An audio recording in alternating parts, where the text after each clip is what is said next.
Hello hi అందరికీ నమస్తే అండి.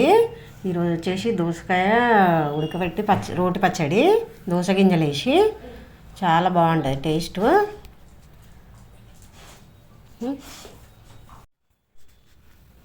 దోస గింజలు బాగా మంచిగా వేయించుకోవాలి. కొంచెం కలర్ చేంజ్ అయ్యేదాకా మాడనియద్దు, చేదెక్తాయి. బాగా కలర్ చేంజ్ అయ్యేదాకా వేయించుకొని పక్కన పెట్టుకొని అందులోనే కొంచెం ఇట్లా తీసుకొని ఇట్లా వేగినాక కొంచెం ఆయిల్ వేసి పచ్చిమిర్చి కూడా కొంచెం వేగినాక వేగినాయి. ఇప్పుడు దోసకాయలు పొడుగు దోసకాయలే చేసుకోవాలి. పప్పు దోసకాయలు రౌండ్ టేస్ట్ ఉండదు పచ్చడికి. పొట్టుతోనే చేయాలి, చాలా బాగుంటుంది. ఇట్లా బాగా మెత్తగా ఉడకాలి. గింజలు కూడా కడగద్దు, చాలా బాగుంటుంది. కొంచెం పసుపు, ఇంకా మెత్తగా ఉడికినాక ఇప్పుడు ఒక 2 టమాటాలు వేసుకుందాము. కొంచెం ఉడికినాక 2 టమాటాలు వేసుకుందాము. 2 టమాటాలు వేస్తే టేస్ట్ బాగుంటుంది. ఇంకా బాగా ఉడకనియాలి. ముక్క పొట్టుతో ఉంది కాబట్టి మంచిగా ఉడకనియాలి. ఉడికినాక కొంచెం దగ్గరికి అయినాక కొన్ని వాటర్ వేసుకోవాలి. ఇది ఎందుకంటే పొట్టు ఉడకాలి మంచిగా. మంచి టేస్ట్ ఉంటుంది. చేసుకోండి, ఇట్లా ట్రై చేయండి. ట్రై చేసి లైక్ చేయండి, షేర్ చేయండి, కామెంట్ చేయండి. మన తోటలో కొత్తిమీర చాలా ఉంది, ఫ్రెష్ కొత్తిమీర. సబ్స్క్రైబ్ చేసుకోండి. కొత్తిమీర కూడా ఎంత ఎక్కువ వేస్తే అంత మంచిగా ఉంటుంది పచ్చడికి. ఏ పచ్చళ్ళు అయినా కొత్తిమీర ఎక్కువ వేస్తే చాలా బాగుంటుంది టేస్ట్. మెత్తగా ఉడకాలి. ఇంకా వాటర్ అంతా కొంచెం దగ్గరికి అయ్యేదాకా ఉడికితే ముక్క ఇట్లా అవుతుంటే మెత్తగా కావాలి. కట్టెల పొయ్యి మీద దోస గింజలతో దోసకాయ పచ్చడి.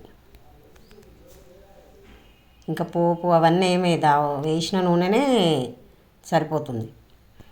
ఇంకా దోస గింజలు దంచుకోవాలి. మెత్తగా పొడి చేసుకొని మిక్సీలో అయినా వేసుకోవచ్చు. నేనైతే అన్ని రోట్లోనే చేస్తున్నా.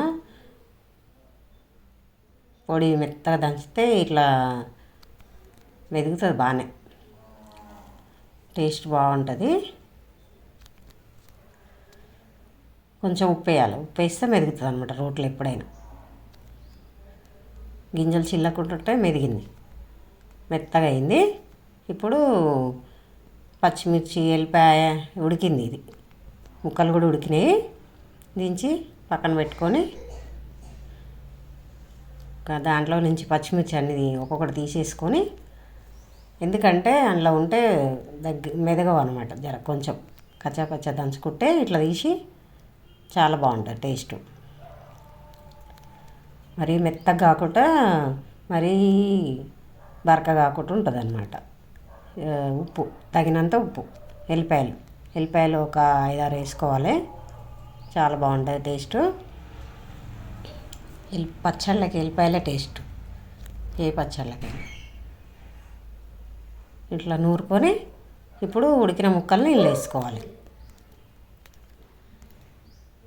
మిక్సీలో కూడా వేసుకోవచ్చు. దోసకాయ ఏంటంటే మెత్తగా అవుతుందని నేను రోటి పచ్చడి చేస్తున్నా. రోటి పచ్చడి టేస్ట్ ఉంటుంది. ఇట్లానే అన్నీ తీసేసుకొని మెత్తగా నూరుకోవాలి. కొంచెం స్లోగా నూరాలి, చిలుతుంది. మెత్తగా దంచుకొని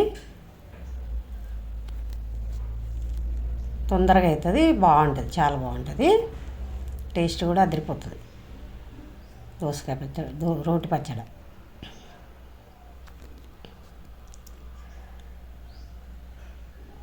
చేసుకొని తిని కామెంట్ చేయండి, నాకు ట్రై చేయండి. ఇట్లనే స్లోగా దంచుకోవాలి. ముక్క అంత మెత్తగా కాదు, అంత గట్టిగా ఉండదు, బాగుంటుంది. అయిపోయింది, మెదిగింది.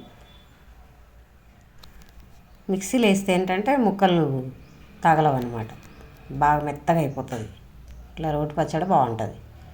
దోసకాయ పచ్చడి అయిపోయింది.